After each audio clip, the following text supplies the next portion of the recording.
Nestled atop one of the world's tallest skyscrapers, this Manhattan penthouse on Park Avenue is also one of the highest-priced listings in the country. $169 million. Break down the numbers, and that comes out to $20,500 a square foot. What does that amount of coin get you? Pretty much anything you could imagine. The residence takes up the entire 96th floor of the skyscraper, which looms 1,396 feet above Central Park.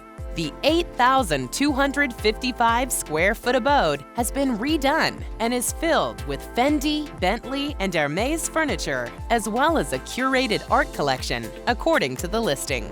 Only a handful of homes in the world are deserving of trophy status. This is one of them, says Ryan Serhant, star of $1 Million Listing New York and listing agent for the home.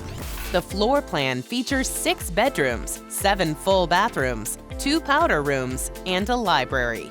An eat-in kitchen serves up views of Central Park amid marble floors, countertops, and backsplashes. White lacquer and natural oak cabinets, a massive island, a breakfast bar facing a large window, and a suite of high-end appliances. The asking price is almost twice what the seller paid for it 5 years ago. If it sells at that price, the penthouse would be the second most expensive known New York City real estate sale ever.